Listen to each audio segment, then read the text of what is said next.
Madison Frazee. I'm in elementary school mathematics at Daytona State College. And we had an assignment where we needed to be interior designers and try to sell a decor product for one of our customers. We could choose between a prism or a pyramid, and I went with the pyramid.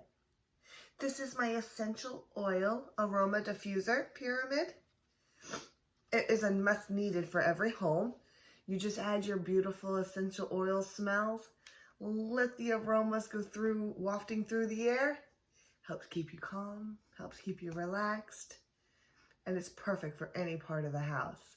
Bathrooms, bedrooms, desk at work, no matter what, a must-have product.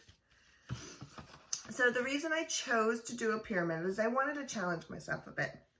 I have here my 2D model with all the dimensions. It is a pyramid with a base of a 3x4, a 4x3, and each one has the slanted side angles. The reason I wanted to challenge myself was because I was noticing a lot of people were already doing like a rectangular prism, which is a lot of fun and still, something that you could teach easily. But I was noticing that there's different ways with a pyramid that you can try to find other sides. So I tried to do this. I have, again, my 4x3, but instead of knowing each and every one of my slanted sides here, I only have a height of 5 inches. So the entire pyramid is 5 inches. To find the surface area of this pyramid, there was a little bit of a longer process to go through. We started off first with the base. As you can tell with the pyramid, it does have 5 sides. You have a base of a rectangle, a set of congruent triangles, your front, your back, and another set of 2 congruent triangles. This would be your side and your other side. Well, starting off getting their surface area, we have our base, which is just an area of length times width, 4 times 3. See if I can bring it up closer. 4 times 3, which gives you an area of 12 inch squared. I wrote it down right here, so that way I can have that information for later. Now, as I said, I wanted to challenge myself before and gave myself only the height of the entire pyramid. Now I need to find the slanted angles, the slanted sides, to be able to move on to find the surface area. So I'm using the Pythagorean theorem.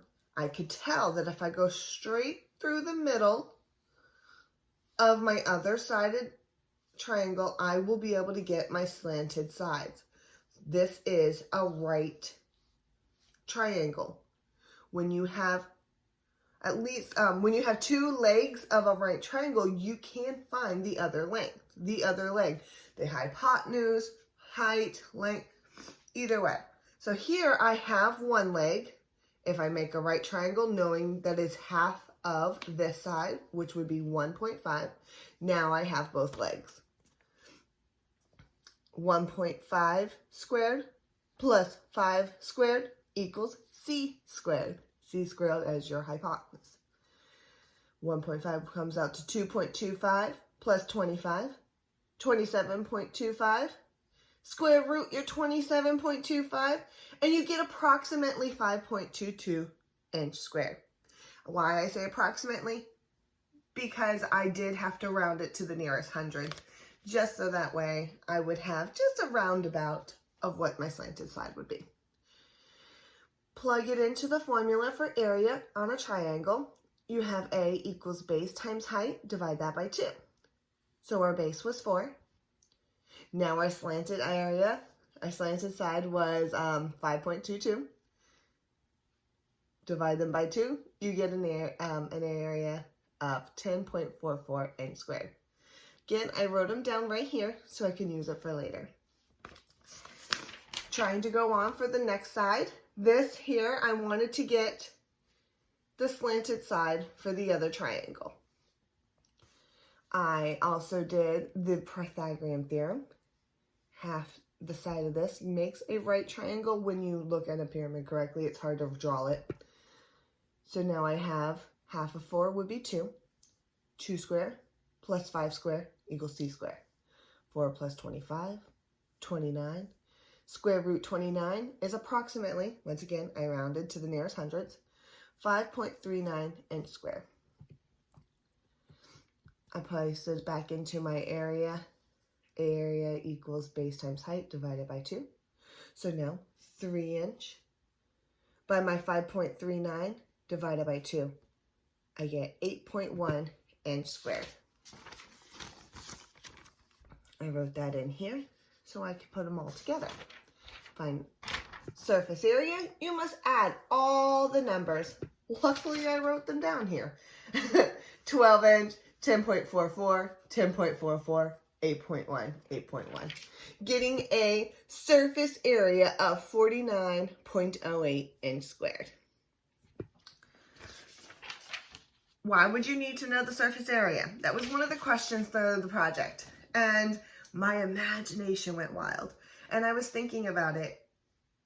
Surface area for this particular decor item would be because you would want to send it off to your family and friends. You're going to love it so much that you can't hold it to yourself. You're going to want to share this particular product with other family and friends.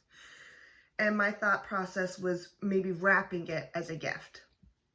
Knowing the surface area to be able to use the least amount of wrapping paper when you want to give it to your family, your friends, or even a coworker. That's when you would want to know the surface area. Here is the volume and how I came along with the volume. A lot easier because I had all the information before. I didn't need to find different sides. So a volume is length times width times height and divided by 3. So, and remember it was a length of 3, 4, and a height of 5. Becomes 3 times 4 times 5 equals 60. Divide that by 3. Your volume is 20 inch cubed. And when you need to know the volume is to be able to place it in the right place in your home. I mean, if it's on your desk is already pretty busy, or at least my desk is. And if I want to know the volume, the size, the whole mass of my entire decor product, that's when I would need to know this information. How is it going to fit on my desk, my dresser, bathroom countertop, any place in the home that you choose? Okay, so my feelings of this whole project, I liked it. I did. I really enjoyed doing this project. I am already a teacher. I have a couple homeschool students that I tutor. I see them 4 days a week. And they loathe math. They cannot stand math. They think it's boring and tedious. And one of them doesn't even understand multiplication, and it drives him crazy. So when I could see something like this is hands-on. You really have to dive into looking for the formulas and understanding the formulas yourself.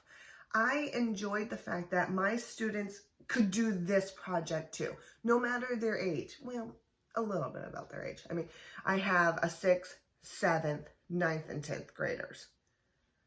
Perfect for them. I want to incorporate this into their lessons. I want them to get on hands-on experience, make the replicas, come up with these formulas, challenge themselves just a little bit more. I did. I love the creativity that came involved in this. I enjoyed putting it together. As you could tell, I could see this being used in my profession. I can see me trying to put this in even different ways, mixing it up and not be interior designers, and coming up with other hands-on projects to go with it. Okay, so the relevance of this in my teaching profession, as we just saw, I can use it. The explanation of your responsibility, the teaching profession as it relates to this project. Well, I mean, I think I accomplished that. I put that together with seeing how I can put this in my students' everyday life, having them create it too. Going around their home, finding different shapes and sizes and trying to find the surface area for this and the volume for this product or item or decor.